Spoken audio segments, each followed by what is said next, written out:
About 1 year ago, I posted a video to my channel entitled 10 Reasons Why I Hate My Tesla Model Y.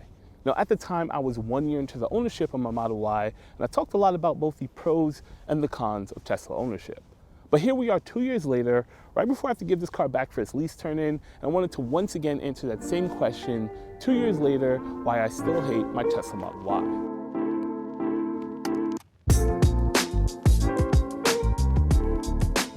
I started recording this video around 5 months ago, and this is basically take 2 of the same video. So if you see some B-roll that looks kind of out of place, that's why. So in my original video, I started off by talking about the looks or the exterior of the Tesla Model Y. And at the time, I thought it was a really good looking car. And I can definitely say that still holds true till this day, especially with the induction wheels and the Sportback design. I just think it's a really good looking car and an overall, probably one of the better looking EVs out there, maybe next to the Hyundai Ioniq 5. But if there was one thing I did want to complain about when it comes to the exterior, that actually has to do with the paint quality. After 2 years of ownership, I personally feel like this car chips particularly poorly, especially compared to maybe some of the other competitive brands out there. It's just a small observation. It's not necessarily a deal breaker, but definitely something I've come to appreciate about higher quality vehicles. And in my last video, I also spent some time talking about the interior cabin space inside of the Tesla Model Y, and I felt it back then, and I still feel that way now. The Tesla Model Y is possibly one of the most roomy sedans or SUVs, whatever you want to call it, on the market until you start getting to some of the really big cars. But it's super roomy in the front, it's even roomier in the back, and I never felt cramped. I'm a 6'2" guy. I definitely do need a lot of leg room, and at no point do I ever feel cramped whether I'm sitting in the front seat or the back seat.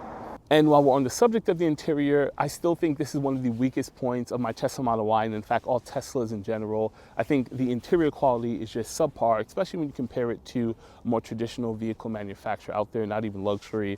I definitely feel like the cheap leatherettes and the cheap plastic that they're using inside are definitely not really made to last. In fact, in not even 2 years of ownership, my steering wheel and my seat already started to fray, and they're in need of repair. And I've not even put more than 25,000 miles on the car. But then on the flip side of things, and in fact one of the best things about my Tesla Model Y, or the best thing about Teslas in general, is the infotainment system. This is really where I think Tesla shines. No, it does have Android Auto.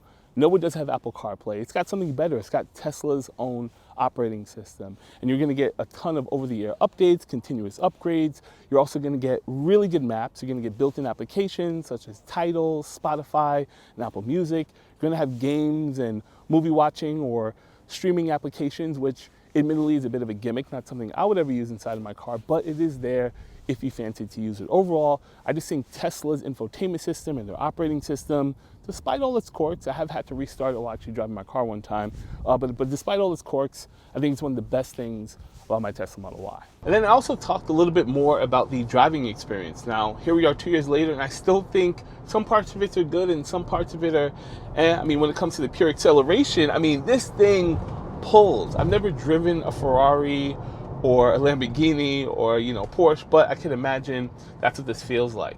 When it comes to the handling, like in this turn I'm doing over here, I'm definitely gonna say the experience is not all that fantastic.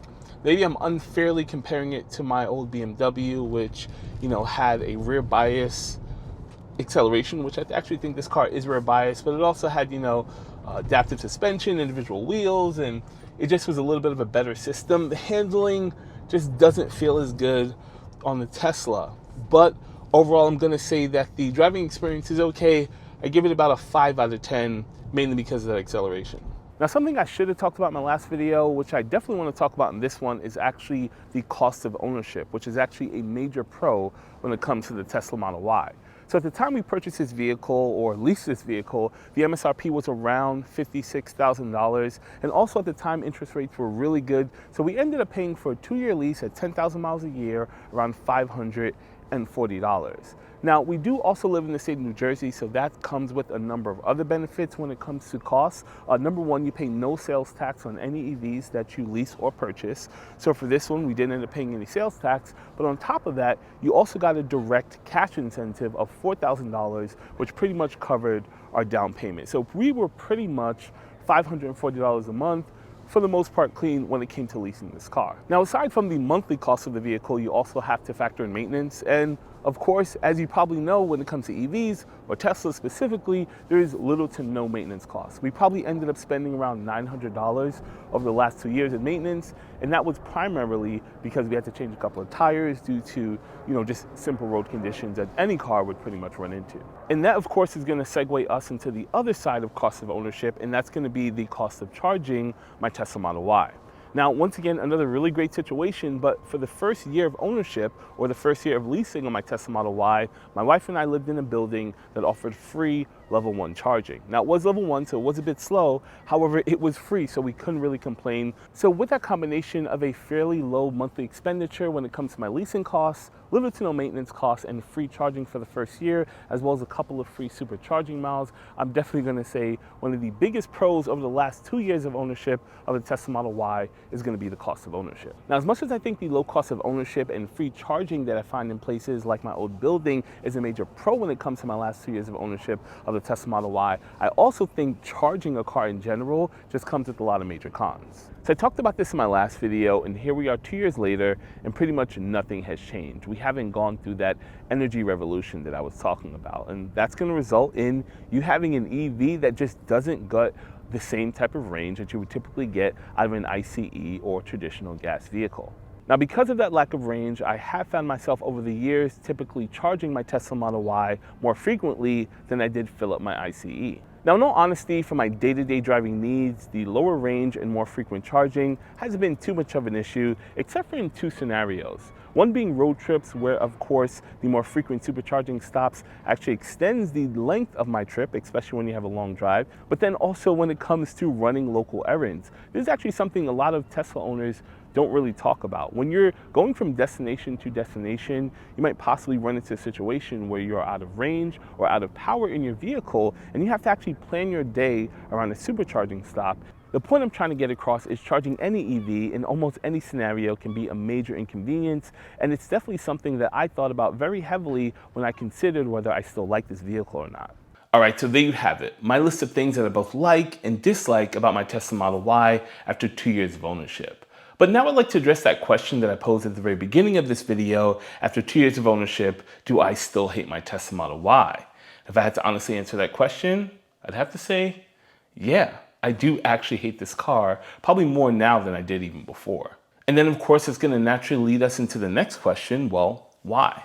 I think when you take a step back and look at some of the things that I mentioned, such as the low riding height, the poor interior quality, and the barely usable infotainment system when powered by the Intel Atom processor, just to name a few things, I think most of those things I've either learned to live with or just kind of got used to. But the one thing that I mentioned, the one thing that I think I just haven't been able to get used to, is just honestly charging the damn car. I think at least at the time I'm recording this video, pretty much charging any EV is a bit of a nuisance. And Tesla honestly makes it really easy, yet I still find it to be somewhat cumbersome. You have to understand what type of charging port you have, the different types of levels of charging, how long it's gonna actually take, and how that might vary based on the different types of chargers you go to. I pretty much feel like I have to get a science degree just to understand how to use this car. But the biggest nuisance of them all is honestly just having enough charge in my vehicle to get me where I'm going. Now, considering I just mentioned I hate my Tesla Model Y, this leads me to a bit of a crossroads. Because as I also mentioned at the beginning of this video, I'm coming up on my 2-year lease date, and I do have to turn this vehicle in really soon to Tesla. So where does that lead me in my vehicle journey? Well, honestly, that road just led me right back here, because this right here, this is my 2023 Tesla Model Y. That's right, I turned in my 2021 Tesla Model Y and just went out and got another one.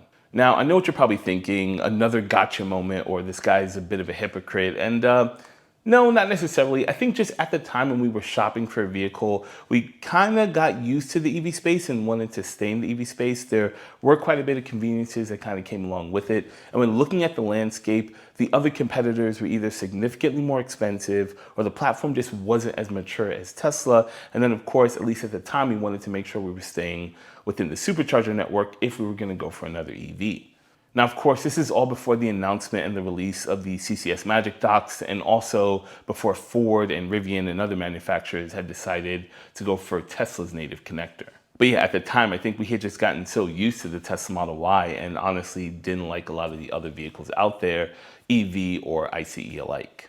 At least one thing I can say about my disdain for this vehicle is my recent acquisition of one raises a few more interesting questions. So do I truly hate my Tesla Model Y? Yes. Yes, I do. But will I actually run out and purchase another Tesla? I think that's more of an interesting question because with the opening of the supercharger network, unless it's a Cybertruck or a Model S Plaid, I honestly think this might very well be my last Tesla. But that is going to wrap it up for me in this video about my EV journey. As always, if you guys have any questions, comments, or concerns, feel free to leave them down in the comment section below. Also, while you guys are down there, hit the like button. And if it's your first time to the channel and you like this content, consider subscribing. Once again, guys, my name is Fran. Thanks for checking out this video. I'll see you guys in my next one.